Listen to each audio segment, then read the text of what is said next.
Dandavat Pranam, Hare Krishna, Radhe Radhe. Hare Krishna, Radhe Radhe. Welcome to Shri Radha Vinobihari Mandir in Gopinath Bhavan, Shri Vrindavan Dham, coming live from Shri Vrindavan. Jai Ho.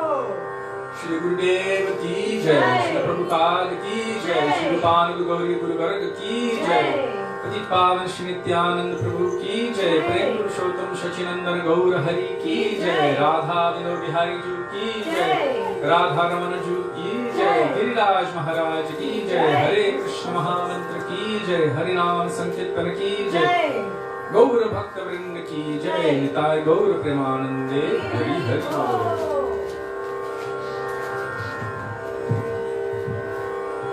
So we will begin with Mangalacharan on page 1 of this book, Shri Gauriya Giti Gucha.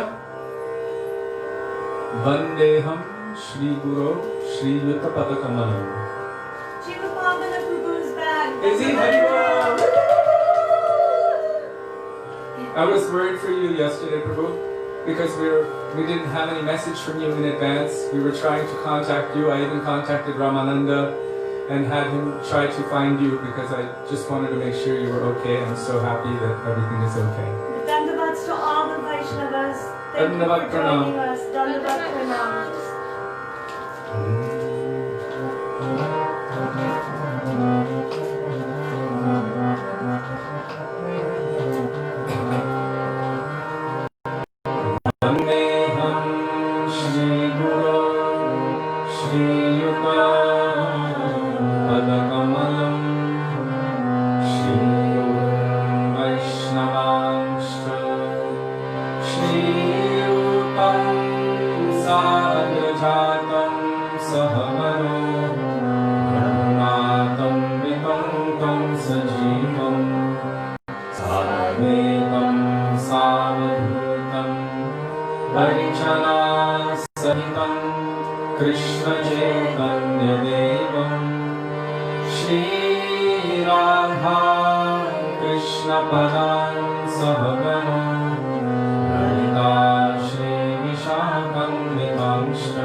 Srimad Bhaktivedanta Narayan Namine Shri Krishna Lila Katane Sudarsham Audarya Madhurya Gunaishcha Yuktam Varam Varenyam Purusham Mahantam Narayanam Tam Shirasham Namami Trinandinam Bhakta Shiromanim Cha Shri Krishna Padam Chiditaika Vrinde Chaitanya Leelamrita Sarasam Narayanam Tvam Satatam Prapadye Namo Vishnupadaya Krishna Preshvaya Bhutale Srimate Bhaktivedanta Swami Niti Namine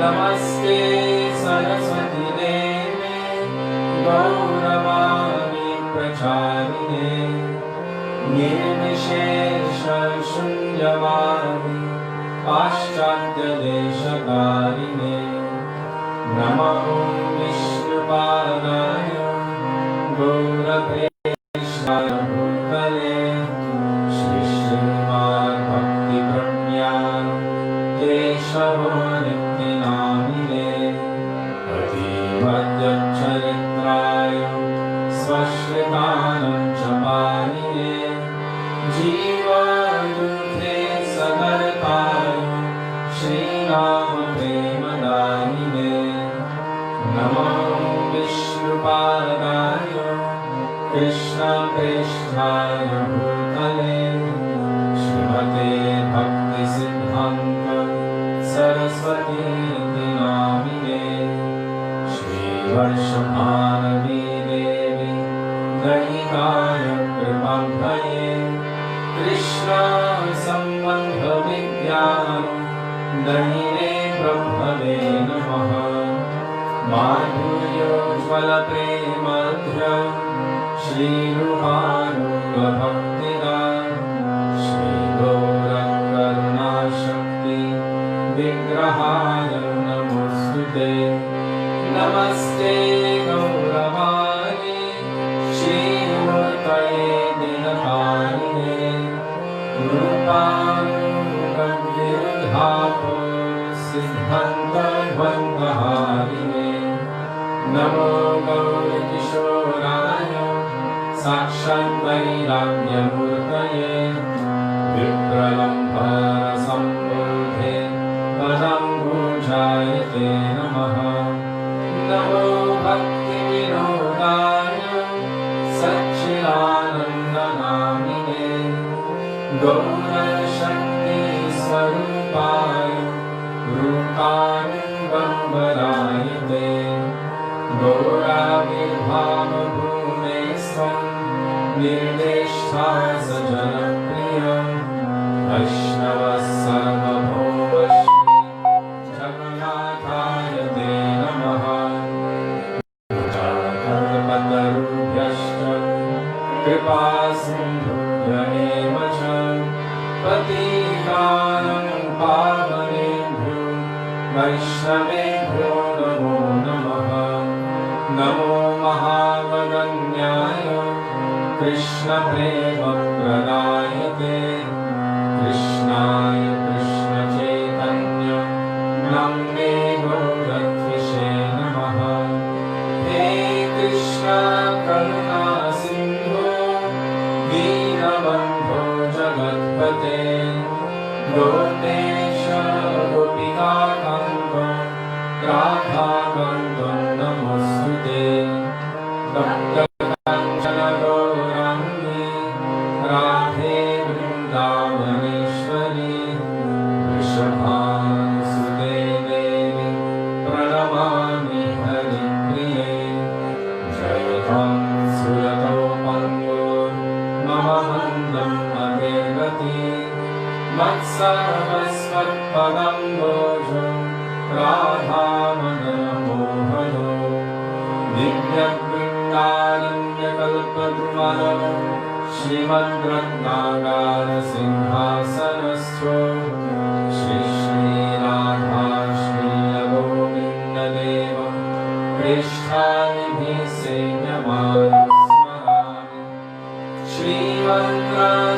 श्रीमन्त्रसरसारम्भे वंशिवत्ततस्थितः कर्षण्येरुस्वनैर्गोपी Gopinath श्रीयेसुनः वृन्दाये तुलसीदेव्यै प्रियाये केशवस्य च कृष्णभक्तिप्रदे देवी सत्यवत्यै नमो नमः पञ्चतत्त्वात्मकं कृष्णं भक्तरूपस्वरूपकं भक्तावतारं भक्ताख्यं नमामि भक्तशक्तिकम् जय श्री कृष्ण चैतन्य प्रभु Nityanand Shri Advaita Gadadhar श्रीवासदि गौरभक्तवृन्द Shri गुरुर्परमाञ्जनं भवमहादावाग्निर्वापनं श्रेयकैरवचन्द्रिकावितरणं विद्यावधूजीवनम्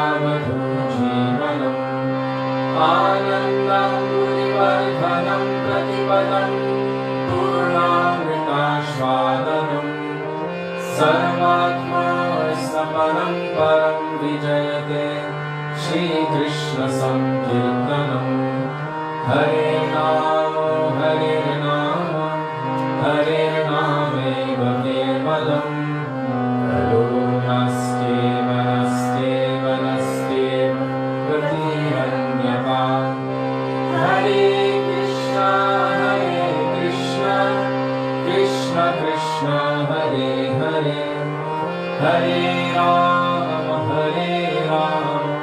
Rama Rama Hare Hare.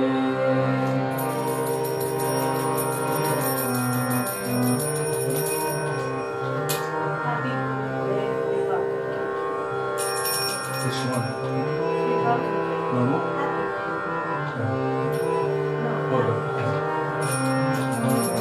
Gurudev Kripa Karke, page 360. Me? Yeah, 360. Yeah. Excuse me. 360, Gurudev Kripa Karke. For those of you who don't know, this bhajan, Gurudev Kripa Karke, was written for Srila Gurudev, Srila Bhaktivedanta Narayan Goswami Maharaj. Many, many years ago, we went to the house where he was staying, and we went with our instruments because we wanted to do kirtan and we wanted to see him. Rajanath Prabhu answered the door and said, "Oh, Gurudev will not be giving darshan today, he is in a very important meeting." So we asked Rajanath Prabhu, "Can we just come in and do kirtan?" He said, "Sure, no problem." So Sudevi, she told us, we were going to sing this Gurudev Kripa Karke. She said, "Let's sing it so loud so that Gurudev will have to come down." So we had our songbooks in front of us and we all began to sing this bhajan, Gurudev Kripa Karke. Not looking at a picture of Gurudev, not looking anywhere else. We were looking up at the ceiling and calling out as loud as we could. Just then we noticed out from the side, Gurudev was coming down the stairs. Usually he would hold on to the shoulder of Maharaja Brajanath, but this time he was coming by himself, holding the railing with two hands, looking at us with so much excitement and moving down sideways one step at a time by himself. He was, what, about over 75, maybe 80 at the time. And we were so excited. Gurudev is coming, Gurudev is coming. So he came and sat down in front of us on the chair, and we finished the bhajan, and then he gave some instructions that the ladies should sing according to their own gender. Instead of saying dasa hum, the ladies should say dasi hum. And he asked one devotee lady there, "Do you know the meaning of this bhajan?" And she closed her book, and she said, "Gurudev, please be merciful unto me. Please accept me as your own. I am taking shelter of you. Please give me the shade of your lotus feet." And Gurudev said, "Oh, so good." He was so proud of her. And then he was giving us some further instructions. Rajanath Prabhu came downstairs with his mini disc recorder and put a microphone. And Gurudev's like, "Nothing is happening here. Go back to your big meeting." Like that. And so Gurudev remained with us for some time, and we were so happy that he came down to be with us. And as he said, "Okay, now I must go." So as he got up to leave, Sudevi said to him, "Gurudev, thank you so much for coming down." And he looked at us and he said, "I had to. You called me."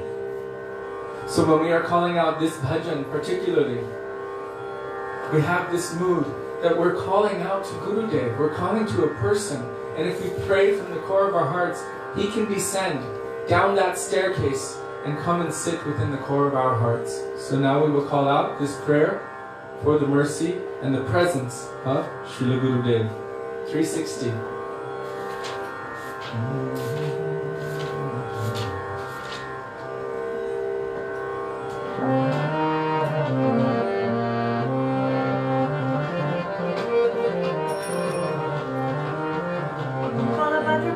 It may be that Jivapavana Prabhu's internet is really slow.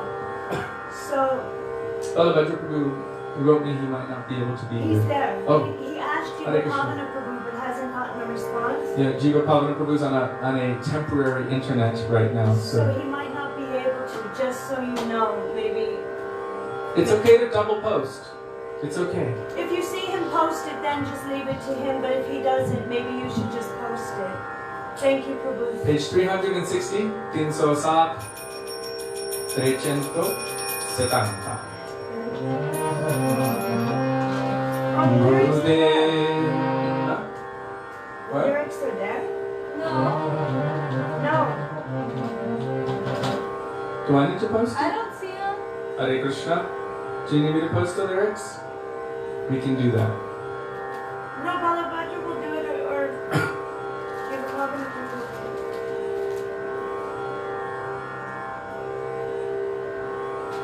Is it done or not?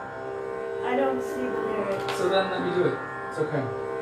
If no one else is doing it, Malabhadra Prabhu said he's busy and Srila Prabhupada may not be able to do it. Lyrics are there. Thank you. Thank you, Balabhadra Prabhu. Gurudeva kripa karne Eho! mujhko apara lena. Gurudeva kripa karne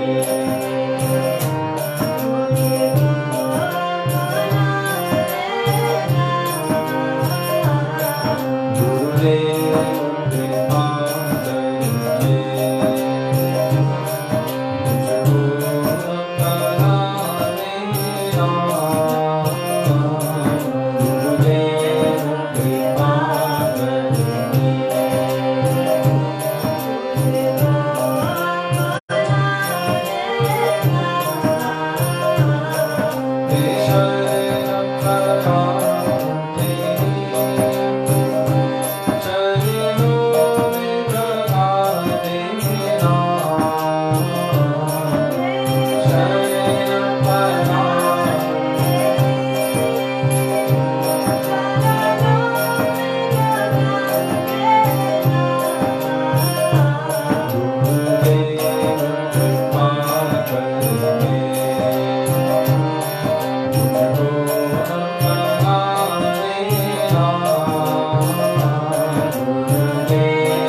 Ohe Vaishnava Thakur, Doyara Sagar, what page is it? 36? 39. 39.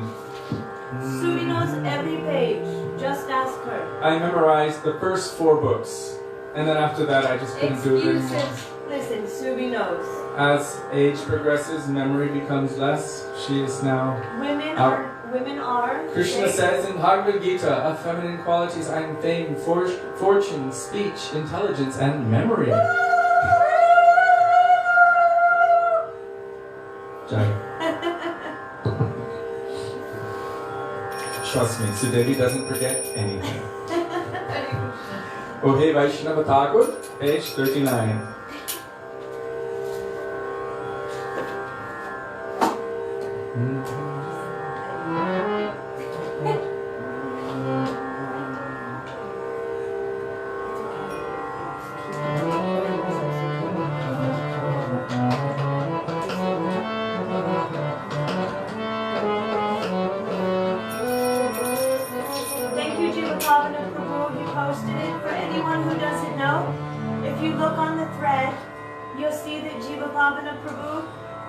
Is posting and also Prabhu today. Double. But just so you know, he is always posting the lyrics and so much transcendental, beautiful glorification of Hari Guru and Vaishnavas. So be sure, if you don't have a songbook, to scroll down and to look for the lyrics and the nectar. The only reason we're actually doing these programs is so that you all can read those amazing nectars that they're posting. Okay, take it. Ohe Vaishnava Thakuram Doyaro Shagara Ega Se Varna Ohe Vaishnava Thakuram Doyaro Shagara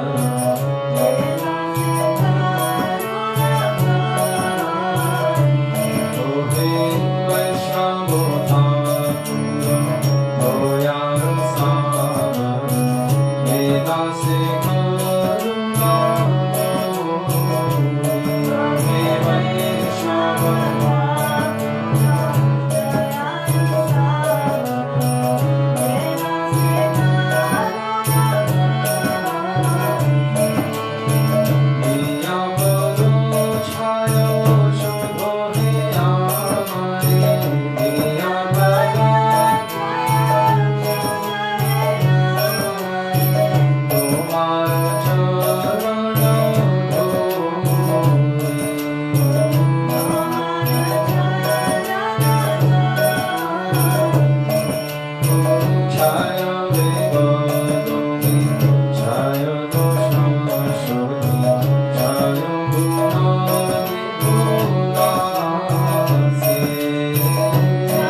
finger on it too.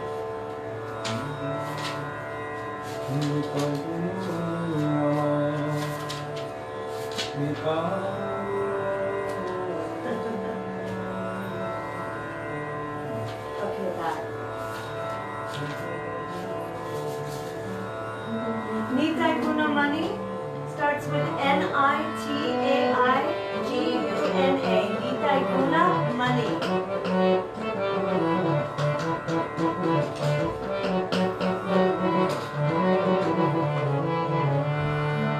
Shri Krishna Chaitanya Prabhu Nityananda Shri Krishna Chaitanya Prabhu Nityananda Shri Advaita Gadadhar Srivasadi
मेरो रत्यानो आशयो यावानि.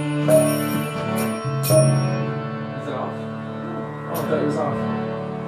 जय नित्यानंद राम जय नित्यानंद राम नित्यानंद राम जय नित्यानंद राम जय Nityanand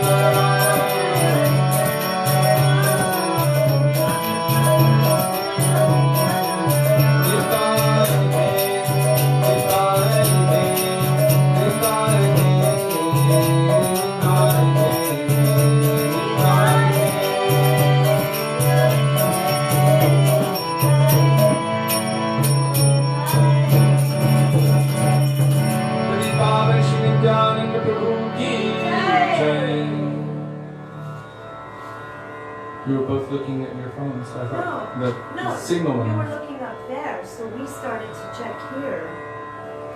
Oh. Sundara Lala Sachiradu Lala Nachata Shri Hari Kirtana mein.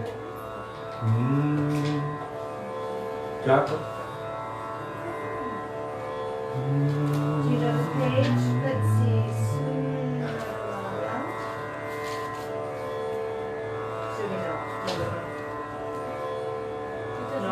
Do you need me to help you? Because he has it close.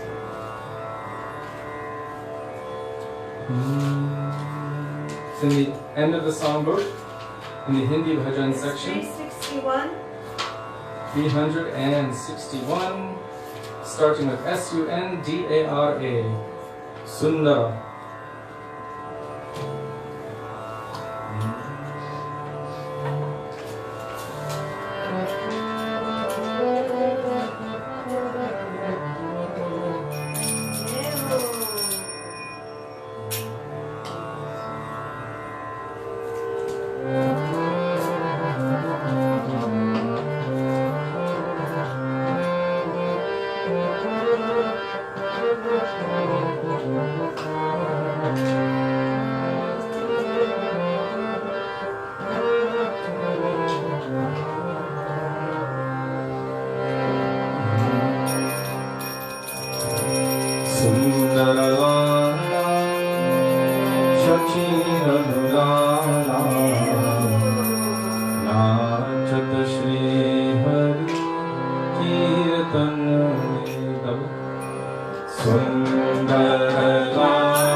Which one?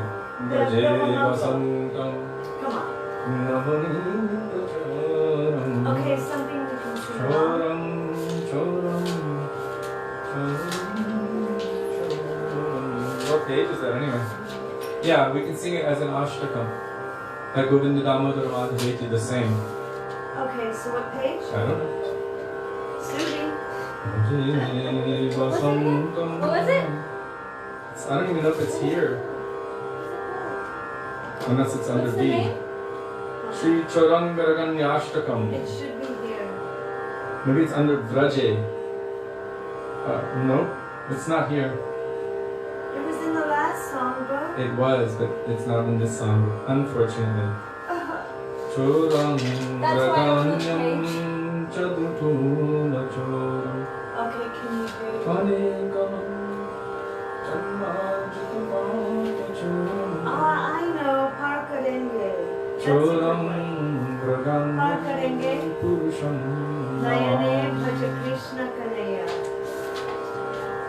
Yes.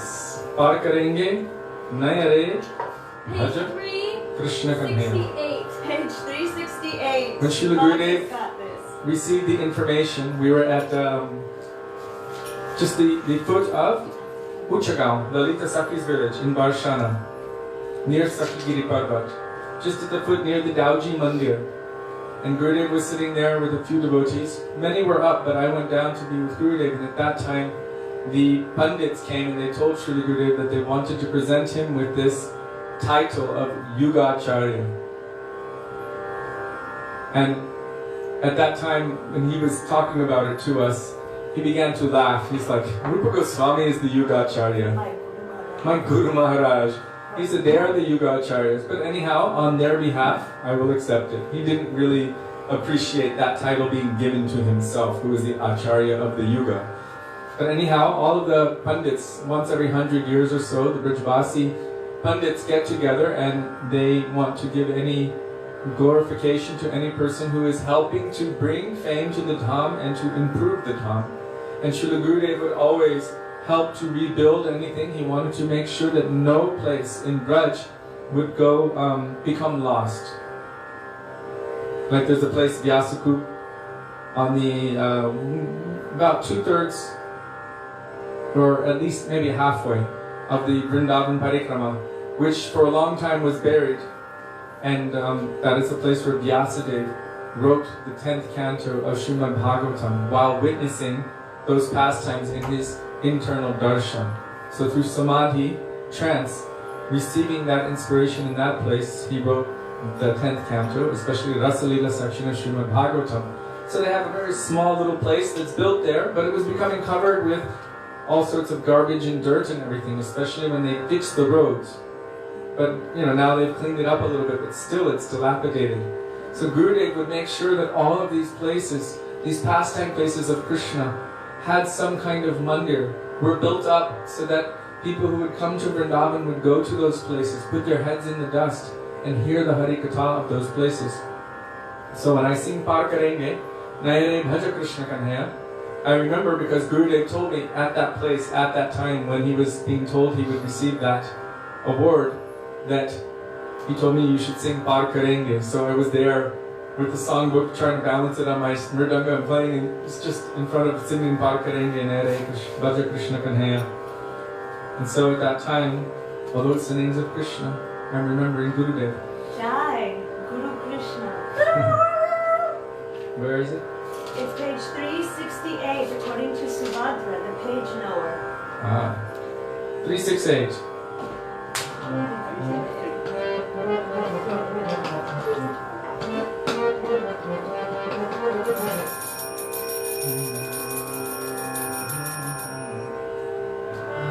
Any bhajan that comes along with the story of Gurudev is always welcome.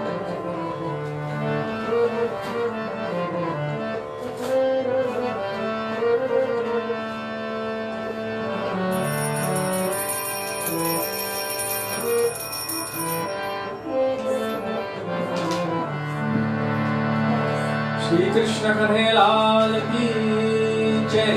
Jai! Yay! Thank you. Par karenge, Jai ho!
It's working? Yeah.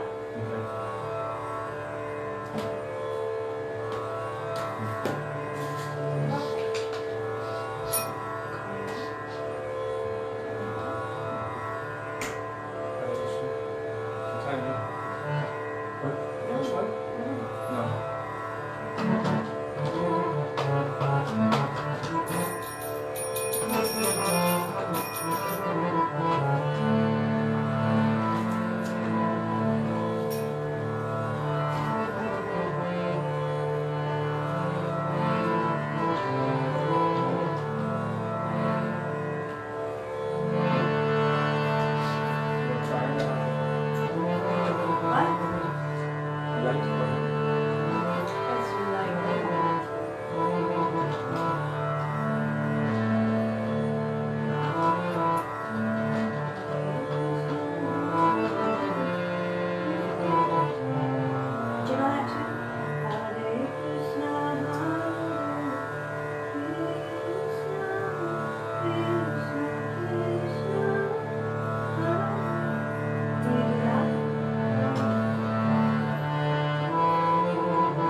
I don't know what you're saying.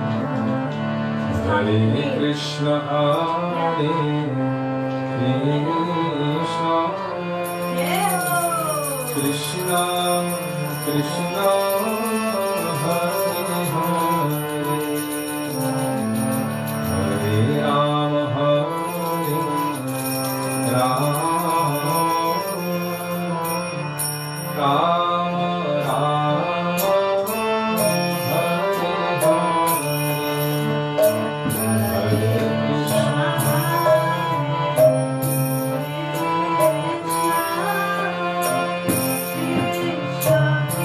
Krishna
Hare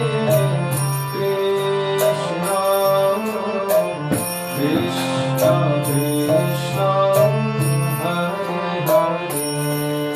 Hare, Hare Rama, Hare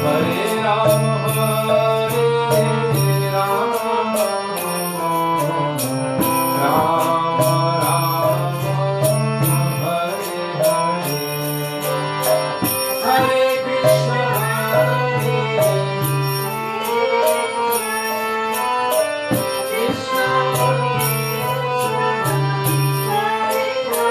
Rama,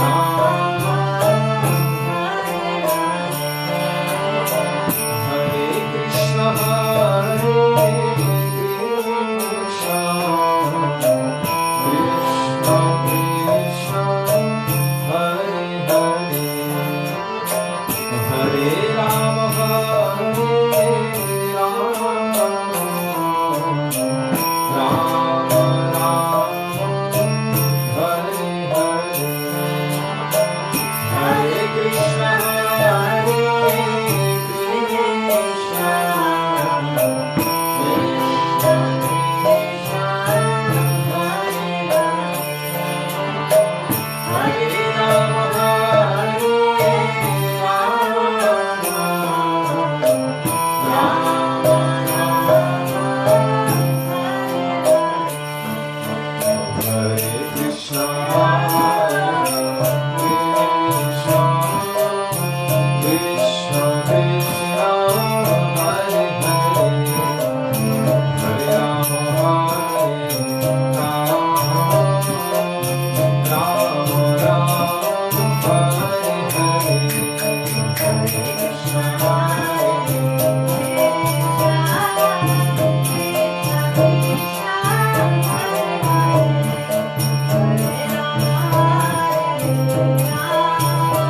Can you arrange another bottle of water? There's one behind you.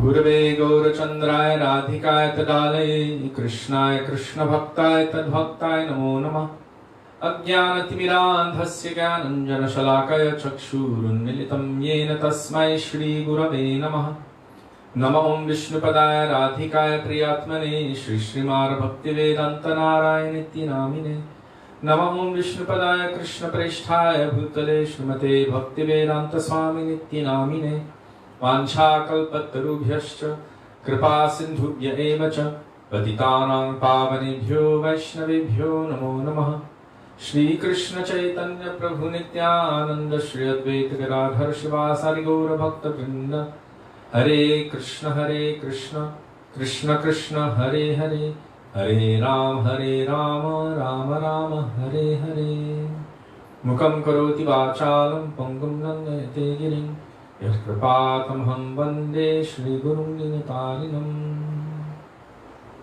First of all, I offer my Dandavat Pranam thousands of times into the dust of the lotus feet of our beloved Gurudev, Nitya Lila Pravishta Vishnupad, Ashtottara Shata Shri Srimad Srila Bhaktivedanta Narayan Goswami Maharaj, and the same thousands of Dandavat Pranam unto the dust of the lotus feet of Nitya Lila Pravishta Vishnupad, Ashtottara Shata Shri Srimad Srila Bhaktivedanta Swami Srila Prabhupada, to all of our Rupa and Guru Varga, and to all Vaishnavas past, present and future, including those who are with us today, my Dandavat Pranam. Dandavat Pranams.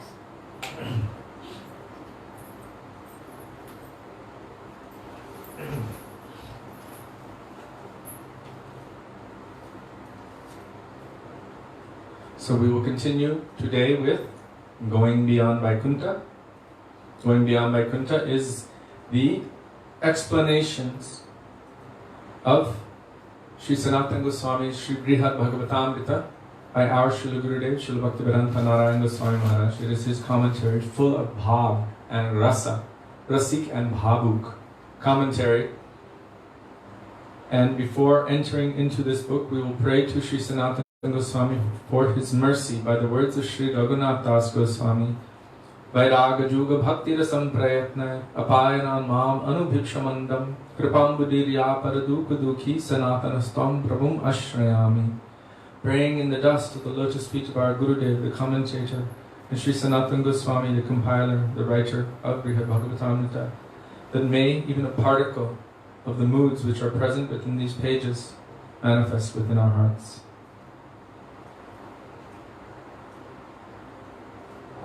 So yesterday was Ekadashi, Nirjala Ekadashi, and we read from our Gurudev in this case about how different persons at different times would chant Mahamantra. But specifically how Mahamantra has been given to us in this Kali Yuga, a little bit special, imbued with a very special potency. It is the responsibility of the Supreme Lord to manifest the Yuga Dharma, or any empowered personality, but usually he manifests himself, as he says in Bhagavad Gita, Paritranaya sadhunam vinashaya cha dushkritam dharma samstarpanataya sambhavami yuge yuge. So to protect his devotees, and really to give pleasure to his devotees, to annihilate or to remove the miscreants, the demonic personalities, and especially in Kali Yuga, the demonic propensities within everyone, to re-establish the principles of dharma. Krishna keeps saying this in Bhagavad Gita, to establish the principles of dharma. Then, sambhavami, I manifest from yuga to yuga. So he re-establishes by giving the yuga dharma. In this age, what is the yuga dharma? Harinam Sankirtan, Yagyai Sankirtana Praya. Sri Krishna Chaitanya Mahaprabhu, non-different from Krishna himself, desiring to taste the bhavs of love and affection for Krishna that Srimati Radhika possesses in her heart, manifested in this world from the womb of Mother Shachi, like the moon rises from the ocean. To bestow upon this world what no other incarnation ever bestowed before. Well, not for an extremely long time, 8,640,000,000 years, give or take a few.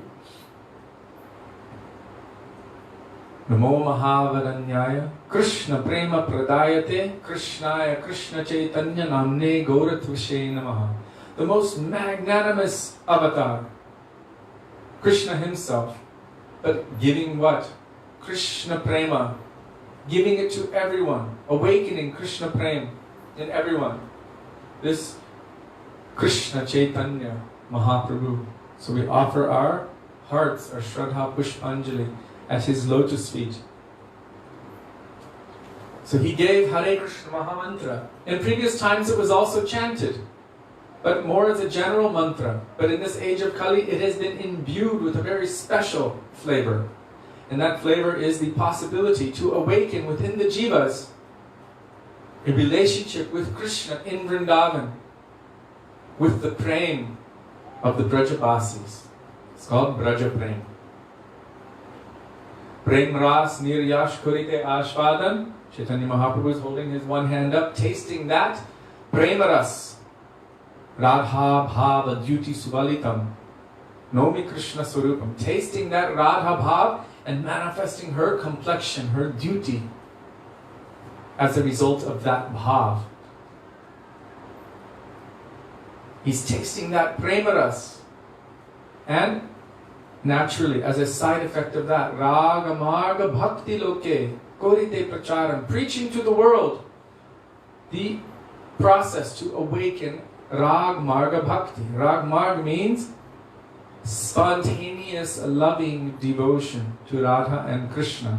So this Hare Krishna Mahamantra, in different times, it would grant Vaikuntha Prem, or Ayodhya Prem, or Dwarka Prem, or even Braja Prem.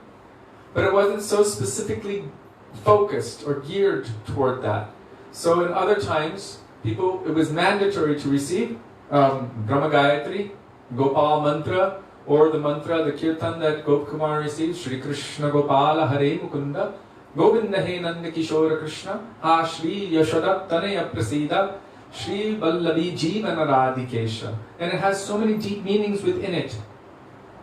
So those kirtans have particular names of the Lord that the sadhak would concentrate on. The secret to Hare Krishna Mahamantra, Hare Krishna. This is Radha and Krishna, Hare, who steals the heart of Krishna. Hare, Krishna is Krishna himself, the supreme all-attractive person, but whose mind and heart and everything is being captured and stolen by his own love potency, who has manifested in the form of Mahabhav Swarupini Sri Radha Thakurani, Srimati Radhika. And Hare Ram, for those who want to be one-pointed, exclusive, to awaken their eternal relationship with their eternal Ishtadev. They must be one-pointed in everything. How to see this Mahamantra. Our Gurudeva was explaining, don't put your feet in two boats. Don't have your focus going to Krishna and Radhika and then to Sita and Ram at the same time. It will create a dichotomy by which you will not be able to progress properly on the path of bhakti. One must condense, concentrate, and understand according to their Ishtadev how to see. So for those who are Radha Krishna Bhaktas, they will see that Sita Ram are their manifestations and doing beautiful pastimes. Oh, Radha and Krishna have taken such beautiful forms and performed such amazing pastimes. And for those who are Ram Bhaktas, they will see Radha and Krishna as manifestations of Sita Ram. Oh, you have taken such beautiful forms and you are performing such beautiful pastimes. For us who are following in the line of Rupa Goswami, Rupa Goswami is telling us in the essence of all advice, Tishtan Vrajetad Anuragi Jananugami, always residing in Vrindavan under the guidance of Anuragi Jan, means those whose hearts are overflowing with love and affection for Radha and Krishna, in the mood of the Brajavasis, but especially in the moods of the maidservants of Srimati Radhika, Unata Ujvala Rasam Sva Bhakti Shriyam. This mood, our Gurudev told us, Krishna is very tricky. He doesn't give the highest things so easily. He will try to give you anything else first. Have you ever been to a shop in Loy Bazaar? They said, oh, sit down, sit down. So you sit down. And then they try to show you stuff. Oh, look at this, look at this. And you're like, no. I want something better. Better quality. Give me the best quality. Then they give you the next thing. And you say, no. Some people will just take the cheapest. And it might just fall apart in the first wash. And all the colors will bleed on everything else and ruin your white clothes. So then you just wait and they give you the next, the next. No, no, I want the best quality, highest quality. And they keep trying to present the cheaper thing. Maybe they make more money on that in the transaction. They can make a higher percentage, higher profit margin. But if you don't settle for anything less, then finally you will see the highest quality. Krishna is also like this. Oh, here, take this. Have some money. Oh, wow. Here, have a beautiful wife, a beautiful husband. Oh my God. He gave that to me. Here, feel some blissful experience. Yeah, wow, that's amazing. Did you feel that? Did you feel the buzz? He'll give us so many things. But our Gurudev said, if Krishna ever appears in front of you, he would tell us this at Shyamakund when we were there on Parikrama. If Krishna ever stands before you and asks you, what do you want? Don't ask for any lesser thing. Ask only for this. Shyama Sundar Shikanda Shekara Smerahasa Murali Manohara Radhika Rasikamam Kripanidhe Svapriya Charana Kinkarin Guru. If you can give me anything, Krishna, I only want this one thing. Please make me a Palyadasi, a kinkari at the feet of your dear most beloved Srimati Radhika. Gurudev said, don't accept anything less. He will try to trick you. He's a very tricky fellow. He's expert in stealing. He's expert in lying and cheating. He steals butter. And then he makes up all sorts of stories. He performs so many tricks. Very cunning. Very sharp. But if you take shelter of Srimati Radhika in that process, then he cannot run circles around you. You'll be able to run circles around him with love and affection. So Gurudev said we should only offer that prayer. If he ever stands in front of us and says, what do you want? Offer that prayer. You can find it in the songbook under Kripayati Yati Radha Madita Sheshavadha. This is Sri Radha Pratana, composed by Vithalacharya, I believe. So here Gurudev is saying, when you're chanting Hare Krishna and Hare Ram, this Ram for us, for those who are aspiring to be in the line of Rupa Goswami, who want to actually become Rupanugas. Hare Ram means Radha Raman. Hare means Srimati Radhika, Ram in this case, Radha Rama iti Ramaha. Then we can have exclusive, one-pointed mood toward our Ishtadev. What is our Ishtadev? Our Ishtadev is Hare Krishna. Radha Krishna Jugal. Therefore we say in the evening Arti, Jai Jai Radha Krishna Jugal Milan. And our Ishtadev is also, because non-different from them, their combined form, their Prem Murti, Prem Purushottam, is none other than Sri Shachinanda Gaurahari Chaitanya Mahaprabhu. So if they together are our Ishtadev, then he is also our Ishtadev, non-different. The original Krishna has appeared in that form, but with a very special bhav. And that special bhav is the obsession of all of those who are Rupanuga. Because Krishna is desperate to experience what Srimati Radhika is tasting. Srila Bhaktivedanta Bharati Maharaja explained that Krishna had to take shelter of her moods. He could not just steal them, he had to take shelter of them. And even in the form of Chaitanya Mahaprabhu, he is learning from her Sakhis in the forms of Swarup Damodar, Rai Ramananda, that is Lalita Sakhi, Vishaka Sakhi, and Gadadhar Pandit, who is non-different from Srimati Radhika herself. They're all there coaching him how to experience and taste Radha's bhavs. They're serving him in that capacity. So the Gaudiya Vaishnavas are very, especially those in the line of Rupa Goswami, who are in the group of the Lalita Sakhi, are very eager to see that Krishna is always desperately searching after Srimati Radhika. So all of this is contained within Hare Krishna Mahamantra. There's a speciality. And so yesterday we ended with the foundational, basic, most basic prayer. When we are chanting Hare Krishna Mahamantra, it's not just mindless chanting Nam Nam Nam while watching the game or while driving and thinking about what you're going to shop for. We can do that. It's good, it's okay, but really, there should be a prayer in the heart. O Radha, O Krishna, please engage me in your loving service. There should be a mood to that chanting of Hare Krishna Mahamantra. There's a question. Yes? When we chant the Harinam, can we meditate that Krishna is standing in front of us in the form of a name and submit the prayer? And submit this prayer? Why not? Why not? It may not be how Krishna really looks, and neither are the paintings that we see. So many paintings have been made of Krishna, and it gives us some idea according to the descriptions in Shastra. So we have a concept, you can say a material concept, based on a spiritual concept, and we see that form in front of us.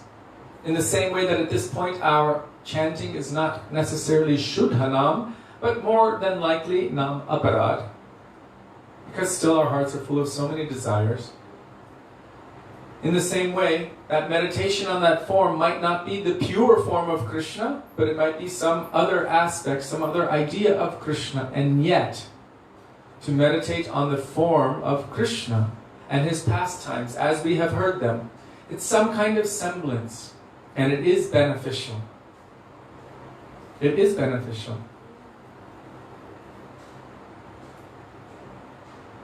Because Krishna is not impersonal. Krishna is a person. And so as we are going more and more deeply into Harinam Seva, that form will become more and more realistic. So once we were in South Africa with our Gurudev, Srila Bhaktivedanta Narayan Goswami Maharaj, and he had all of the devotees speaking on different leelas of Krishna. And then came his turn to speak. And he spoke 2 shlokas. Varhapidam natavarvapu karnayor karnikaram. The glories that the gopis are giving upon seeing the beauty of Krishna. And Kasturi tilakam lalata patale vakshashtale kostubham. These 2 shlokas he told, one and then another. And then he was just stopping and he was looking up. I don't know where he was looking. It looked like he was looking right into Goloka Vrindavan. And we were all watching him in amazement. And he said, "You have not seen you have not seen how beautiful is Krishna. If you could take everything that is considered beautiful in the entire universe and condense it into one point, that wouldn't even equal one particle of dust on the feet of Krishna. How beautiful is Krishna? And then he said, those eyes that have not seen this, they are useless and useless. They should be set on fire. So this is the mood of the gopis. And he was seeing this. And I realized, I have not seen Krishna. I'm seeing the Didi form and I think I'm the seer. But I'm not seeing, because Krishna reserves the right to be seen. Even he tells Arjuna in Bhagavatamrita, Bhakta Tvannanyaya Sakya Aham Eve Vidorjuna Gyatan Drashtum Chatatvena Praveshtum Chaparantapa.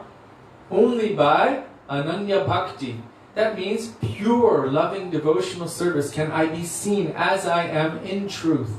And then in Sri Brahma Samhita it says, Premanjana Churita Bhakti Vilochanena Santak Sadaiva Hridayeshu Vilokayanti Yang Shyama Sundaram Achintya Gunasvarupam Govindamadi Purusham Tamaham Bhajami. In Brahma Samhita, there it is said that only those eyes that are smeared with the salve of love, Prema Anjan, and the heart which is full of bhakti, within the heart of those saintly persons, Santak Sadaiva Hridayeshu Vilokayanti, Krishna is residing there. How? Young Shyama Sundar, this beautiful threefold bending form of Shyama Sundar Krishna. Young Shyama Sundaram Achintya, his inconceivable transcendental form, pastime, names and qualities. Achintya Gunasvarupam Govindam Adi Purusham Tamaham Bhajami. Only those persons who will have this divine vision can see him in truth through the eyes of love and affection. Srila Bhaktivedanta Trivikram Maharaja explained that even if Krishna were to stand in front of us right now, we may not recognize him because we don't have the eyes of love for him. So he manifests to us in so many different ways. Krishna says, for those persons who are sinful, he manifests as death or as time. But for those who are approaching him with love, he will manifest accordingly. To whom does he manifest his most beautiful, attractive, charming form? To that person who loves him the most. The embodiment of love itself. Srimati Radhika. She sees that most highest extent of beauty of Krishna because her love is the supreme, greatest extent of love for Krishna, which never ends. It constantly continues to evolve more and more, and when you think it has hit the ceiling, it continues on forever, unlimitedly. This is called Yavad Ashraya Vritti. Always increasing. So Krishna's beauty is always increasing according to the vision of the devotee. Srimati Radhika sees the constant increase of beauty of Krishna. Every day she thinks, who is this? I have never seen anyone so beautiful. And then her Sakis are like, it's Krishna. I've never seen him before, but my heart is running to him. So Hare Krishna, Krishna Krishna, Hare Hare, Hare Ram, Ram Ram, Hare Hare. Within these transcendental names, all of the transcendental pastimes of Krishna are present, but especially for those who are Rupanugas, it is the pastimes of Radha and Krishna with our service to them also included. It is Radha and Krishna's moods of meeting and separation. And our Gaudiya Vaishnava Acharyas have given beautiful commentaries, which I recommend that you would all read. It clarifies everything. How we should see the name Rama, how we should see the name Krishna, how we should see Hare. Such a beautiful meditation can come. Our Gurudev once explained that a young girl, she may be playing with dolls. So she has a man doll and a lady doll and a dollhouse and little mini stove and little pots and everything. And she's playing with them, kind of pretending that that girl is me, the lady is me when I'm older, and that man is my husband. and I'm going to be cooking, and I'm in the house cleaning and doing all of these things. Gurudev was explaining this. She's not qualified for it. It's just a childhood imagination at that time. But yet, it has the seed of her future potential reality. So as she is nourishing that idea and that ideal, gradually her mother begins to teach her how to cook, how to do so many household activities. Even she witnesses how her mother is taking care of children and doing so many things, and she naturally learns. And when the time is right and she comes to maturity, then also her marriage will be done, where all of that dreaming or even imagination, her wishes will eventually become manifest, and all of her desires will be fulfilled. In the same way, in the beginning we have some idea. We've been given so much idea. When Guru is speaking about Krishna, when Shastra is telling us about Krishna, we see some kind of form. We see something in our mind's eye, and you can paint what you see. It's according to the descriptions given in Shastra. So it's not exactly pure imagination, but still our mind is creating a form. But that, Gurudev said, is good because it is also being inspired in the heart by Guru Sadhu and Shastra. So yes, absolutely. Whatever you do, don't imagine a blank wall. Don't imagine a blank white sheet, or don't think of nothing. Gurudev always told us, chant and remember the sweet pastimes of Krishna. So what we have heard from Guru Sadhu and Shastra, then we can remember those pastimes. And that will bring Krishna more into our hearts. By chanting his name, he will become attracted. And then eventually he will begin dancing on the tip of our tongue. Not like a physical little mini Krishna dancing, but Krishna will be dancing there. And then we will realize that his name and his form are non-different. He is his name. We're separate from our names, but he is his name. So now Srila Gurudev is going to speak about the moods of intimacy and sweetness. We're so fortunate that we've come into this Kali Yuga. This is known as Dhanya Kali. You know that bhajan? Ke javi ke javi re bhava sindhu pa Dhanya Kali juge rache Dhanya yavata javi bhava. So this is Dhanya Kali Yuga. Why? Because Chaitanya Avatar has appeared in this Kali Yuga and given us Hare Krishna Mahamantra Nam Sankirtan imbued with Braja Prem, with the possibility of awakening Braja Prem within our hearts by taking shelter of and serving Sri Harinam Prabhu. So it is known as Dhanya Kali Yuga, most fortunate Kali Yuga.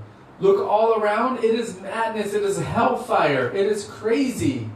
But yet, any one of us can come together with another devotee or just sit in our room and take shelter of Harinam Sankirtan. Or we can also go out and share it if we're allowed to. Either way, or we can share it through this medium. But we can take advantage of this most blessed time which we've been given to take shelter of Harinam Sankirtan, by which Braja Prem will manifest. Although Gopkumar had arrived in Vaikuntha Dham, his heart did not feel satisfaction there. I had a similar experience recently in Bombay. We had been invited to stay in the home of a wealthy gentleman there, and upon entering his home, I could not find my way around that place, really. Some of these houses are huge with so many rooms and it's difficult to navigate. They had a very beautiful floor that was shining like a mirror. And I actually became confused. Just as Duryodhana became bewildered in the assembly house of Yudhishthira Maharaj. Mahaprabhu and all of his devotees would not go to the house of any king because the lust of worldly people can be very contaminating. seeing their opulence, we will begin thinking, my home should be like this. My ashram should be like this. Then, not being able to acquire such things, this lust will intensify within us. So instead, we left and stayed in the home of an ordinary family. We left and stayed in the home of an ordinary family. In Bombay, there are even people who are millions of rupees more wealthy than that gentleman who had invited us. Therefore, what can be said of the enjoyment available in the heavenly planets? So here Gurudev is referencing something very interesting. Chaitanya Mahaprabhu, sannyasis, brahmacharis should not take shelter of those who are excessively wealthy and should not associate closely. There's a reason for it.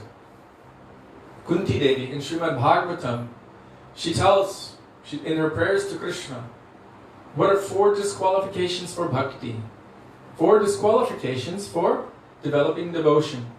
Janma Aishwarya Shruta Shri. 4. High birth. Why? Because high birth affords one with great ego.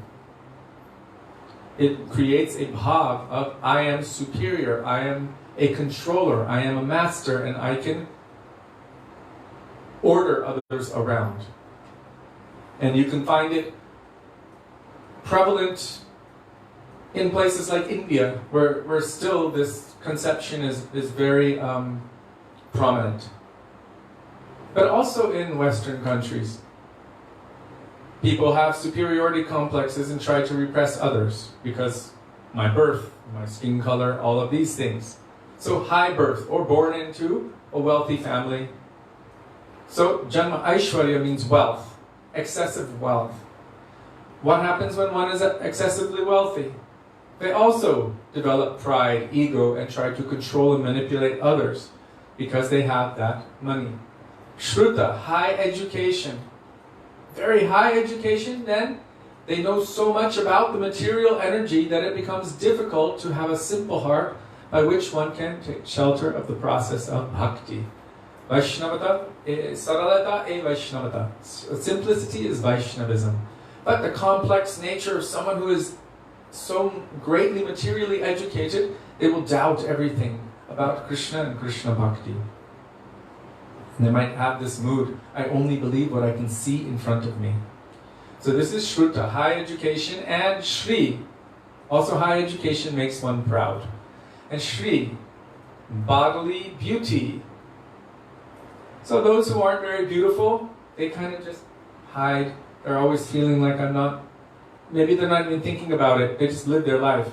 But you know those who are beautiful, right? You see them on Facebook. You know, with that duck lips thing, with the selfies all the time. And like always posing, showing everyone, look at me. Nitai Gaur, look at me. Those who are beautiful, they become obsessed with it. Always looking in the mirror, always trying to bring attention to their body and their beauty. And this also makes one vain and proud. And even they will present this in the temple in front of Vaishnavas and try to distract the minds of those who are trying to give their life to Guru and Krishna toward themselves, their bodies and their beauty. And if that's not working, then maybe trying to attract others. How attractive is my beauty? Men and women both. Will she be attracted to me? Will he be attracted to me? I know he's married, but maybe I can still test how attractive I am. These kinds of moods are there. My bodily beauty, I use it as a distraction for people who want to move forward on the path of bhakti. So Srila Bhaktisiddhanta Saraswati Prabhupada explains which of these 4, Janma, Aishwarya, Shruta, and Shri, are considered the most dangerous. Of these 4, Aishwarya, or excessive wealth, is said to be the most dangerous. And in Shastra, in Chaitanya Charitamrita, in Bhagavatam, it says, why? Because it can make the heart wicked. We've seen people with excessive amounts of money, how they like to control and manipulate, even devotees. They like to control and manipulate devotees, buy them, buy their services. by their silence. If you don't do this, then I won't support you. You know, like this. So it can become a source of wickedness in most cases. That's why Krishna says, when I show special mercy to my devotee, then I remove all of these things which can make them very proud, and I keep them in a humble position. This is my mercy. I remove their wealth. Yudhishthira Maharaj asked for wealth, but that's a different story. In general, he removes their wealth and makes them completely akinchan, nishkinchan, without anything, so that they can fully and humbly give their life and surrender in loving service to Krishna. This is his mercy. So why is the wealth considered the worst one of the four? If you think about it, you can buy anything, these days especially. So someone with excessive wealth, they will buy the services of those who have high birth and make them their servants. They will buy the services of those who are less wealthy than them and make them their servants. They will buy the services of those who are very intelligent and educated and make them their servants. And they will buy the services of all those beautiful persons, keep them around themselves and use them for their enjoyment. So it can make the heart excessively wicked, and because of that, it can increase the ego and pride to such an extent that it becomes practically impossible to progress in a mood of humility on the path of bhakti, which is necessary to take shelter of the holy names of the Lord. As we said yesterday, Narapi Sunichena Tarorapi Sahishnana Amani Namana Dena Kirtaniya Sadahari. So Mahaprabhu warns Raghunath Das Goswami, avoid this thing. It's a pitfall, it's a trap. Stay away from that. And sannyasis and brahmacharis especially, because they can develop a greed for that thing within their heart. One time we were in New Braj in Badger, California, and Gurudev said something interesting. He was saying, in general, Western persons are so much more lusty than Indian persons. And I was thinking, that's not true.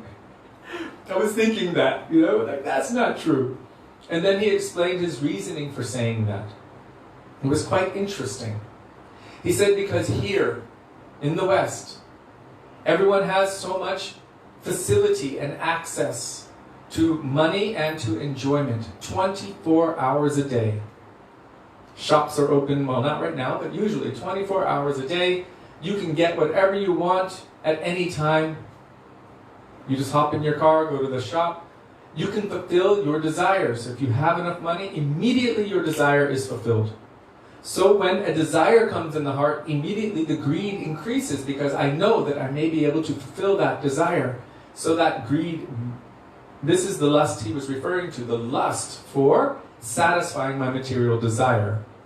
Not just gross sensual lust, but the lust of satisfying my material desire. So he said, so in the West in general, people are more lusty. And in India, he said in general, there's so many people that are so poor, even if they had this dream, it's only a dream. But they don't think really that I'm going to be able to fulfill it. So it's an idea that comes in their head and then they just let it go.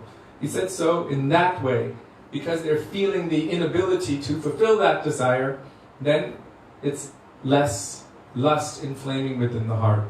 Of course, that's not true across the board, but in terms of those persons who don't really have the capacity to fulfill those desires, for them, it may be. So Gurudev had spoken that, and I found it to be quite interesting. We can also look at ourselves and see, oh yes, I can, if I have that capacity at any moment, who can go out and buy a new iPhone like that? $1,000. Not everyone can do that, but a lot of people in the West can. You got a credit card, you put it on your credit, you exchange your old phone, boom, you got a new $1,000 gadget. And it's instantly fulfilled, the desire is fulfilled. So excessive wealth, our Gurudev, our Parampara have spoken, is the worst of those things which are unfavorable for bhakti. Of those four, Janma, Aishwarya, Shruta, and Shri. And so sannyasis would never associate or would not stay within the houses of kings. Therefore, King Prataparudra, when he came to see Mahaprabhu, how did he come? The first time he saw him, he was in royal dress, but he was at a distance. But he was also a devotee. So he left his royal garb, and he came dressed in very simple clothes, with only a couple of guards at a distance, and then came and offered pranam at the feet of Mahaprabhu. And Mahaprabhu accepted that as humility and gave him his mercy. Even Ramananda Rai, he also was a governor, so he had come in very, on a palanquin with so many Brahmins chanting prayers, like that. But later on, when he met Mahaprabhu, he came in a very simple way, in a very simple dress, representing that I am coming to you in a mood of humility. I'm not coming to you in the capacity of a king, as the enjoyer of wealth and women and control and power and all of that. So for Vaishnavas, these things are considered unfavorable because of their effect on the heart, that one cannot be able to clearly move in the path of devotion to Krishna due to intense ego, power, and excessive enjoyment. So Gurudeva is saying, then what can be said of the enjoyment available in the heavenly planets? We cannot comprehend such opulence. We cannot comprehend the opulence in the heavenly planets. If we were to go there, we would forget everything in this world. That's just of the heavenly planets. When we were little, they always told us, the most beautiful woman in this world is like a frog compared to any general woman in the heavenly planets. And we're like, what? And the most beautiful woman in the heavenly planets is like a frog compared to the eternal associates of the Lord in Goloka Vrindavan, the gopis, like a frog. So just the concept of that. So Gurudev is saying in terms of wealth, if just we go to the heavenly planets, the wealth, the excessive enjoyment is so great there that we would immediately forget everything of this world. Then he said, what to speak of Vaikuntha? What would we find there? There the opulence is even greater. It is Aishwarya Dham. It is the land of wealth, opulence, awesomeness, majesty. It's so grand that we would forget everything about the heavenly planets, apparently. There is such an abundance of happiness there that anyone who enters Vaikuntha will never have a desire to leave.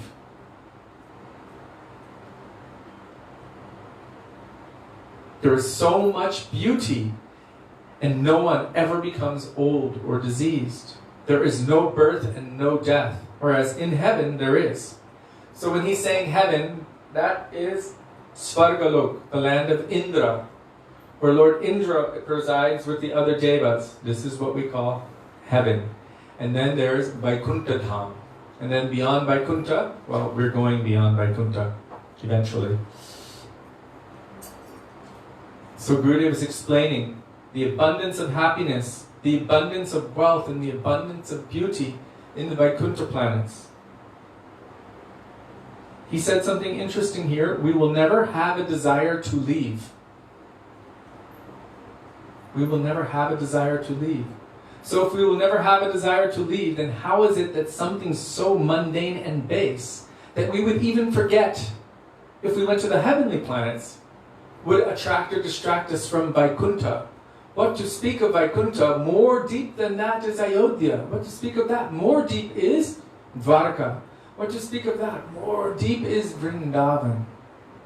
Vaikuntaj janito vara madhupari tatrapi raksotsavat Vrindaran vidarapani ramanat tatrapi govardhana Radha kundimihapi gokulapte premamrita plavanat Kuryad asya virajato giritate sevam viveki naka.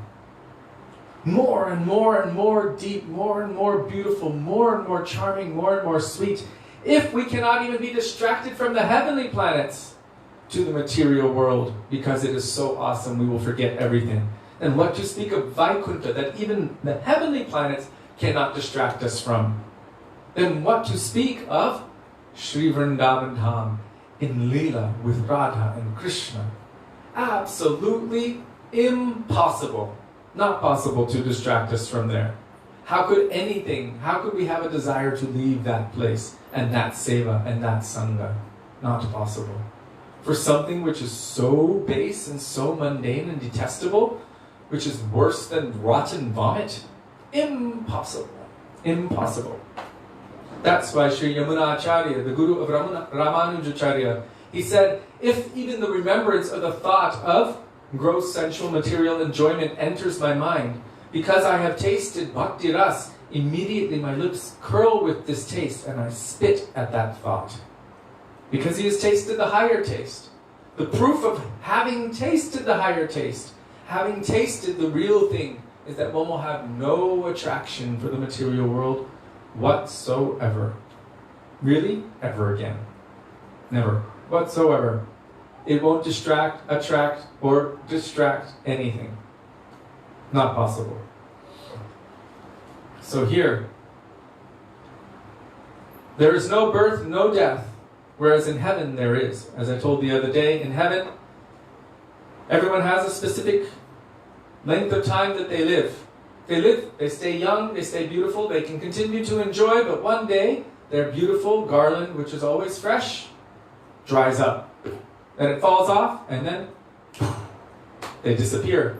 All the demigods know, when the garland dries up, finished. So this is how they die. It's not the deaths of what we have here, although we do see in Shastra quite often that when the demons are fighting with the demigods, there's a lot of people dying. Is it Vishnu lifted up the Mandara mountain? All the demons and demigods who were underneath got smashed. And then he glanced over them and they came back to life again. Was it Mandara mountain? I can't remember the name of that mountain. If mountains could fly. So, up to Maharaja Tapa and Satyalokas, there is birth and death. But there is no trace of them in Vaikuntha. So even up to the higher planetary systems within this material world, heaven and beyond, there's something beyond heaven in our scriptural descriptions here. Because there's Svarga, then Maharloka, Janalok, Tapalok, Satyalok, the land of Brahma himself. Even that is a land of death. He could not grant Hiranyakashipu deathlessness. Is that right? He could not grant him freedom from death. He said, even I have to die. I only live 100 of my years. Even though it's 311 trillion of our years, still he only lives 100 of his years. Like we see in any species. You see a dog, how many years do they live? 12 years or something? It says that dog years are 7 times faster than ours. And cats, I don't know, maybe 9 times faster. Other species live longer than us. Demigods live longer than us. Brahma lives longer than them. But for us, we're living 100 of our own years. An ant lives much shorter life, and some bacteria, as they are helping your bread to rise, they are being born and dying like this. And that is their full life cycle, their 100 years. So it's all relative in terms of how long we live. Brahma lives 100 of his years. He's about 57 years old right now, from what I understand, of his years. So, there are higher planetary systems, but still there is birth and death there. But there is no trace of this in Vaikuntha. There is always new and fresh happiness and opulence of the highest standard. Even the soil there, this dust, the soil is chinmoy, transcendental. So here he's quoting Brahma Samhita. This is from the verse at the end. Shriya kantaha kantaha paramapurusha kalpataravo. Here, kalpataravo druma bhumis chintamani ganamayi toyam amritam kataganam natyam gamanamapi. So there, it says kalpataravo. All the trees are kalpavriksha trees.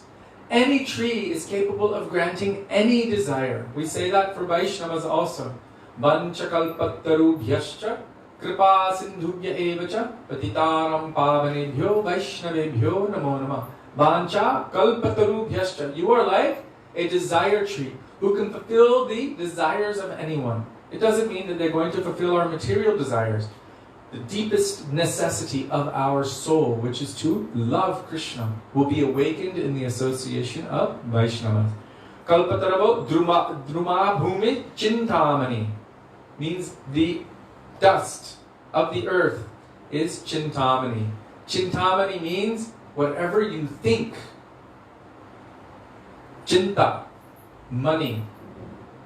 It manifests. Money means jewel. Okay, money means gem in Sanskrit. Maybe that's where the word money comes from. So money, the word in English, money comes from that. So chinta money means whatever you think will bring a result. Whatever desire you have is manifest. From the dust itself, each particle of dust has that capacity.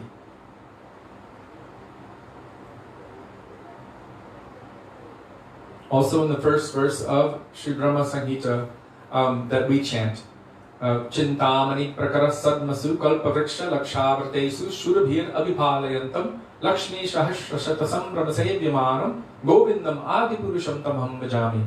First word, Chintamani. Everything there, whatever you desire, manifest. Kalpavriksha, every tree is a wish-fulfilling tree. Surabhi, every cow is Kamadhenu. Any desire you have is manifest. Fortunately, in Goloka Vrindavan, no one has any desire other than serving and pleasing Krishna. So the dust, the trees, the cows, everything, their only desire is how to serve and please Krishna. But any desire can be manifest, can be fulfilled easily. So here it's saying, Toyam ganamayi toyam amritam kataganam natyam gamanamapi. Every word is a song, every step is a dance. The liquid, the water, is like nectar. Toyam amritam. We've heard this in Bhagavatamrita. Patram pushpam phalam toyam. Toyam means water. So the water is not any ordinary substance in Sri Vrindavan Dham. The water is transcendental nectar, like Yamuna.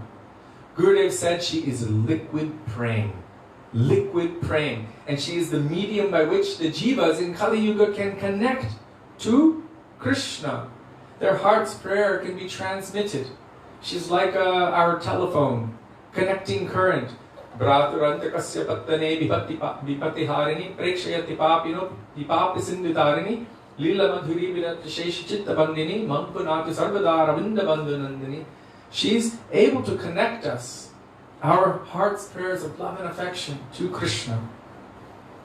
Once upon a time, Gurudev tells, when Krishna went to Mathura to kill King Kamsa, after killing Kamsa, so many were glorifying him, so many were adulating, wow, what a wonderful feat you have done, you killed this very demonic person. But until that time, every time he would kill any demon, from the time he was little, until the time he went to Mathura, who was cheering him on? Who was his cheerleaders? His gopis. Also his cowherd boyfriends, but his gopis. They would always cheer him. Wow, Krishna, you are so strong, you are so heroic. How powerful. And he would feel so happy by their beautiful glorifications. This time when he killed Kamsa, the gopis were not there. They knew that he went to kill Kamsa, and they were in deep separation from him. So they had gone to Jamuna here at Keshi Ghat, crying out in separation. We have not seen this feat. And Krishna went to Vishram Ghat in Mathura, which is just around the corner from where the wrestling arena was. There's a Kameshwar Mahadev there, and right next to Kameshwar Mahadev was where the wrestling arena of King Kamsa was, and where Krishna dragged Kamsa by the hair. So Krishna went from that place after killing Kamsa to Vishram Ghat. That is the ghat, or the place on the bank of Yamuna in Mathura where one will rest. Krishna went there to rest, but really he didn't go to rest. He went there feeling separation from the gopis of Braj. And there, on the banks of Jamuna, feeling separation from the gopis. And they had come to Jamuna here in Vrindavan, feeling separation from Krishna. They wanted to congratulate him. And he also wanted to receive their congratulations and to reciprocate that. So taking shelter of Sri Jamuna, all of their moods of love and affection in separation but congratulating Krishna were transmitted to him downstream. And his reciprocation came also through that same medium to them. So Jamuna was the medium by which the meeting of Krishna and the gopis were taking place. That's why Gurudev said she is liquid prem. Toyam amritam, the water of Vrindavan is nectar. So here, the trees there are desire trees, kalpataru, and the land is touchstone, chintamani. Gurudev told that Emperor, I think it was Akbar, at the time, he came to Vrindavan and he heard about the greatness of one sadhu, Sanatan Goswami. So he asked, can I do any seva at all? And Sanatan Goswami was thinking, oh, maybe one thing. Yes, there's a step somewhere at Keshigarh and has a crack in it. You can fix that. And he's like, but I have all of the wealth in all of India. I can do so much. Sanatan Goswami said, I think that's all that's necessary for now. You can check it out. And then Sanatan Goswami had given him the capacity for divine vision of that step. When he went to see it, he realized this step is made of the most valuable gems that even if he actually said, in my entire treasury, I would not be able to fix even that. Gurudev would tell this. So Vrindavan is transcendental, Chinmay. Everything about Vrindavan is completely transcendental. Every particle of dust, every tree, everything, every cow is capable of awakening love in our heart for Krishna by their association, because it is made of love. It is Madhurya Dham, the land of sweetness. So here, the water is nectar, the talking is singing, and the walking is dancing. This is the nature of Vaikuntha. So Gurudev is using this verse, which is describing Vrindavan, and also saying that these are symptomatic of Vaikuntha.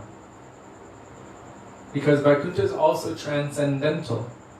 But Gopkumar was not feeling satisfied there. He was feeling dissatisfied there. And Narad Muni said to him, this is a very grave matter. Here I see that your face is withered in worry. That's kind of odd, isn't it? Someone who's in the land of perfection, where there's no worry. Vaikuntha, there's no kunta. There's no this duality, happiness and suffering. It is only happiness. Still, Narada Muni is recognizing in the face of Gopkumar that his face is withered and he's not satisfied. Something is wrong. He sees that he's worrying. How is this possible? Coming here, no one can remain unhappy, but I see that you are. What is it? Is there anything you are lacking? Or is something else making you unhappy? What is it? So Gurudev here is saying such unhappiness will not be felt by everyone there, but only by a special person.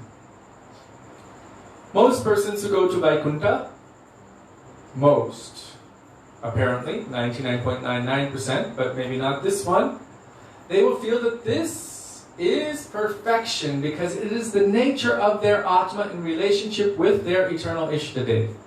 So they will have no feeling of dissatisfaction. They will understand this is perfection.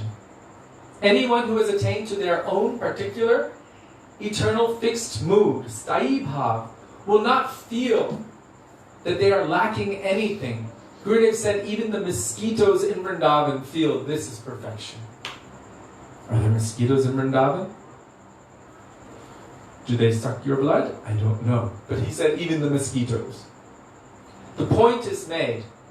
Everything, when it comes to its own intrinsic, eternal, fixed swarup, nature, in its relationship with its particular Ishtadev, that particular form of the Lord, who it is his eternal reciprocal counterpart. In other words, one's eternal soulmate. The mate of the soul. Then they will find that to be perfection. But if you happen to be in any other place where you are not in your sthayi bhav, then you will not find it to be perfection. You will have to continue to shift and move until you come to that platform where your heart, means your soul, feels its complete satisfaction. And that is the realm of everlasting peace. When you finally attain to your sthayi bhav, your realization, your siddha swarup and vastu siddhi, then you will know, okay, I don't need to go anywhere else. This is my perfection. And my perfection may be different than someone else's perfection. My perfection may be different. As we can tell, Gopkumar's perfection is to be awaken or realize that he is a cowherd boyfriend of Krishna. And according to the indication of my Gurudev, I would not be satisfied fully if I tried to be that, because that is not what I am in my eternal swarup. I would not be satisfied there. I should aspire for that which would be satisfying for my soul. And that is what particular nature my soul will relate with Krishna in. So it is not necessarily the same for each individual. But for those who are coming in the line of Chaitanya Mahaprabhu, especially in the line of Rupa Goswami, then most, as Gurudev said, 99% have the intrinsic, eternal, inherent mood of maid-servant of Srimati Radhika. Mind you, I'm going to use the word again, maid-servant. A transcendental, feminine entity serving within the Nikunjas of Vrindavan, Radha and Krishna's eternal pastimes.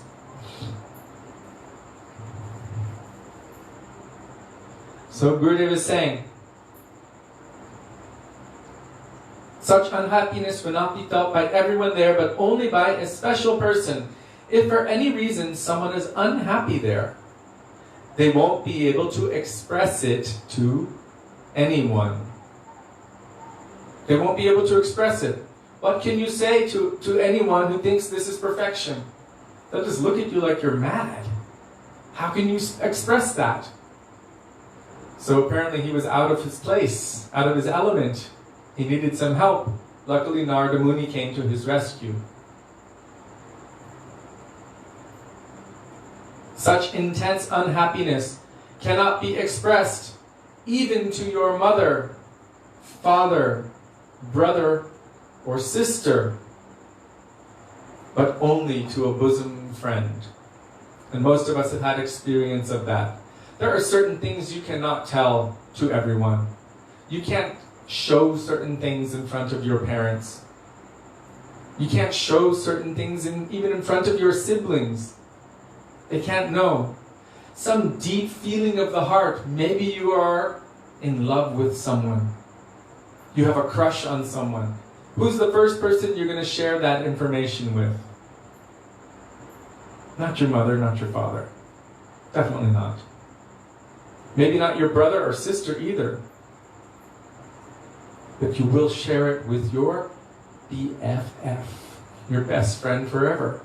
That person you trust the most, who you have given your heart to, who you are able to share your heart with and all of the intimate details of your life. You will share it with them, what's going on. So he's saying you won't be able to share it with everyone else, but only to a bosom friend.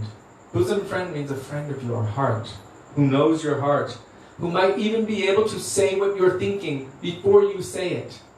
Has anyone ever experienced that in relationship? How close must someone be to have that kind of connection? By some means he will remove the thorn and he will understand your feelings. This friend of yours, who is your bosom friend, will understand what is in your heart and will help you. They might even help you without your knowledge. They might stand up for you behind your back and take care of something to help you, and you wouldn't even know that they've done that for you. How near and dear they are. They've saved you from some disastrous situation because of their love for you, and they don't even tell you. And you don't realize it, you just go along happily. But because of their affection for you, they might do some favor for you like that. By some means, he will remove the thorn and he will understand all of your feelings. Narad can see inside all souls. He knows everything. In the glorification of Sri Shukadev Goswami by his disciple, Shonak Uvacha. He says, and our Gurudev quoted this every day before giving class, Yam prabrajantam anupetyam apetya krityam dvaipayano virahakataraya juhava putreti tanmayataya taravo vinedhus tan sarvabhuta hridayam munimanatosmi. So I'm not going to delve into the rest of the verse, but this last line, tan sarvabhuta hridayam munimanatosmi. I see that my Gurudev is situated within the heart of every living entity. Sarva Bhuta Hridayam. He is situated in the heart of every living entity. This is actually like Paramatma. He is present in every heart, and he manifests in the form of Guru. So he's saying this about Shukadev Goswami. I see that my Gurudev is situated within the hearts of all. So here, Gurudev is saying, Nard can see inside all souls. He knows everything. In June of 2000, in Alachua, Srila Gurudev Bhaktivedanta Narayan Goswami Maharaj spoke. Someone asked him a question, I believe it was Shamarani Didi, and he said, Guru is even more sarvagya than Krishna. Now this is a pretty big statement to make. Guru is more sarvagya than Krishna. Sarvagya means all-knowing. This sounds like a bit of a stretch, doesn't it? But he said Krishna in Vrindavan, he's not talking about Paramatma or Vaikuntadish, Narayan in Vaikuntha. He's talking about Krishna in Vrindavan. In Vrindavan, Krishna is too busy playing, enjoying in the association of his parents, Mother Yashoda, Nanda Baba, with his friends, Sridam, Sudam, Dam, Batudam, Madhumangal, with his gopis, Srimati Radhika, Lalita, Vishaka, Chitra, Champaklata, Tungavidya, Induleka, Rangadevi, Sudevi, all of them. He's enjoying relationships with all of his eternal associates. And in Vrindavan, Krishna forgets, because of their love and affection, he forgets quite often that he's God. And all he knows is that I am the son of Yashoda. I am the beloved of Srimati Radhika.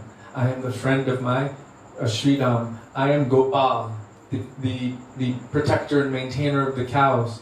He's completely consumed with love and affection so much that he's not thinking about or worrying about, as Braj Krishna, the sufferings or the problems of this world or in any other world. It is called Mugdhata. By the power of Yoga Maya, his transcendental internal potency, he is, in essence, bewildered.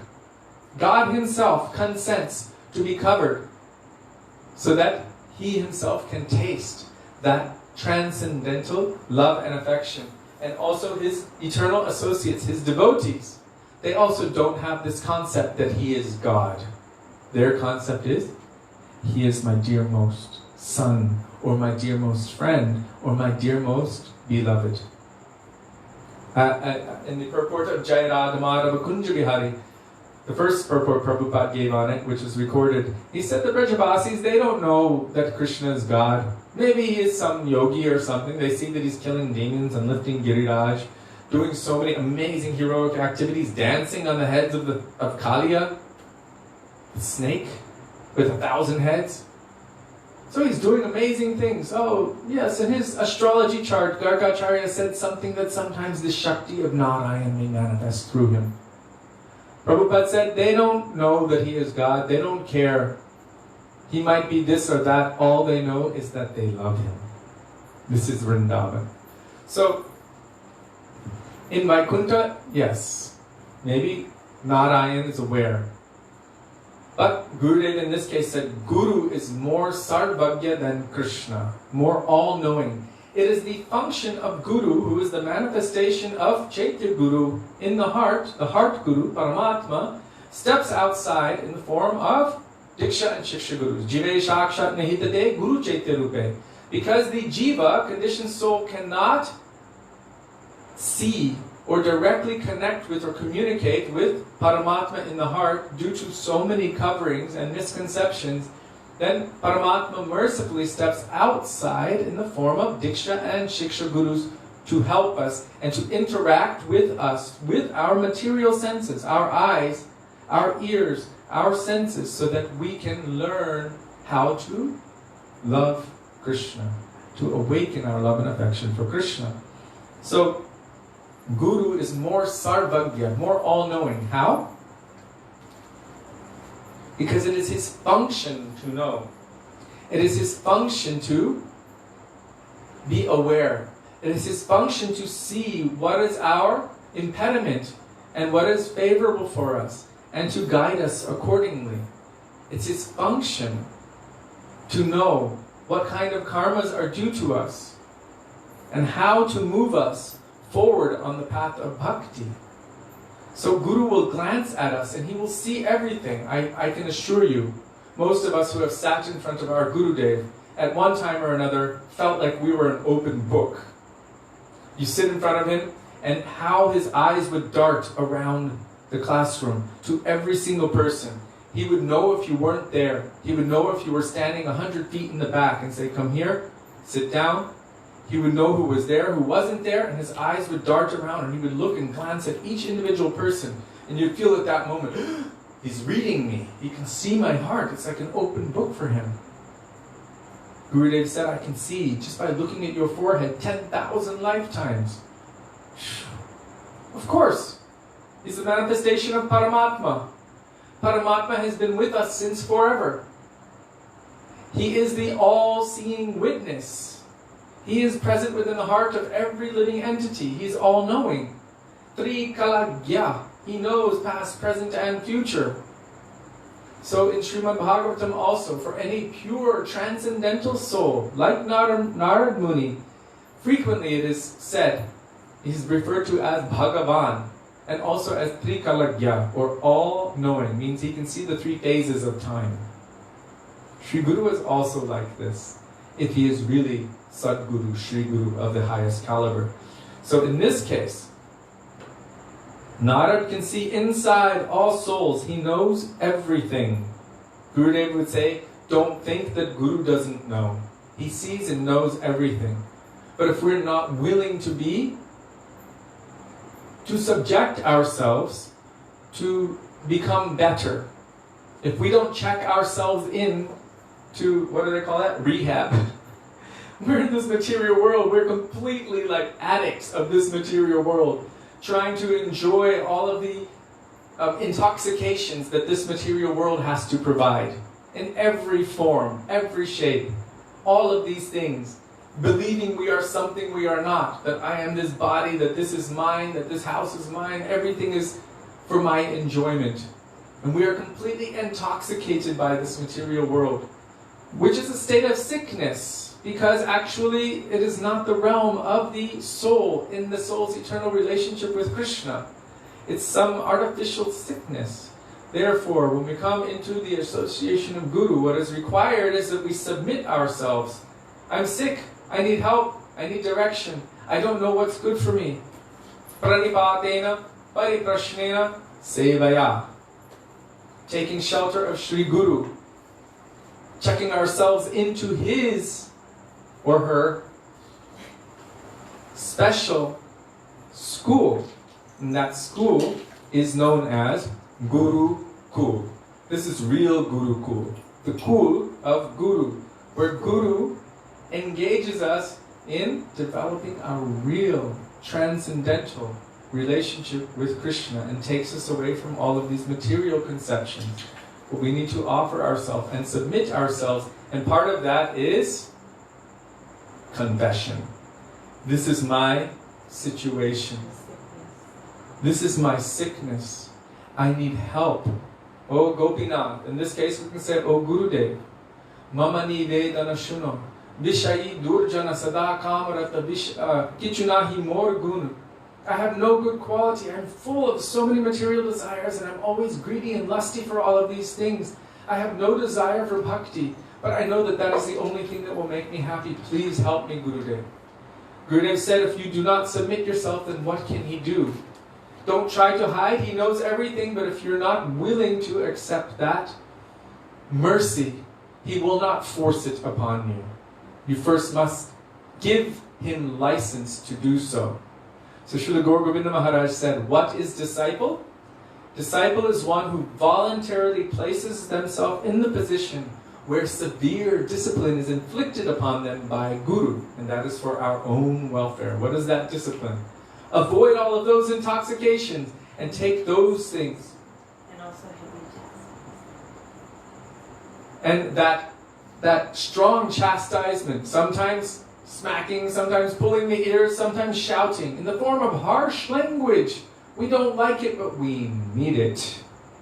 We need it to wake us up from the lap of the witch Maya. Jeev jago, Gaura Chandra bole, Kota nidra jao Maya, Pishachira kole. Wake up. We require that from our Gurudev. So, Narada can see inside. With his eyes closed in meditation, he ascertained the reason for Gopkumar's unhappiness and became very pleased. Why is it that seeing such unhappiness in another, he became pleased? This is one related story. There is one related story in this connection, which we will talk about tomorrow. Srila Gurudev ki jai, Srila Prabhupada ki jai, Sri Gopkumar ki jai, Sri Sanatan Goswamipada ki jai, Sri going beyond Vaikuntha ki jai. Go Guru Premanande. Hari Hari Bol. Thank you. Hare Krishna.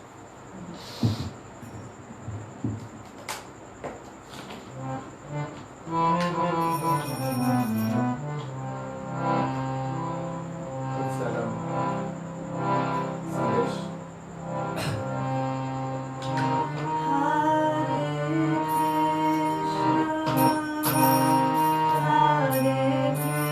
Krishna, Krishna Krishna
Giriraj महाराज की जय, गौर भक्तवृंद की जय, श्री गौर प्रेमानंदे Hari Hari. Govind Damodar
Thank you very much for being with us today and for giving us the opportunity to remember the beautiful teachings of our Gurudeva and Guru Varga.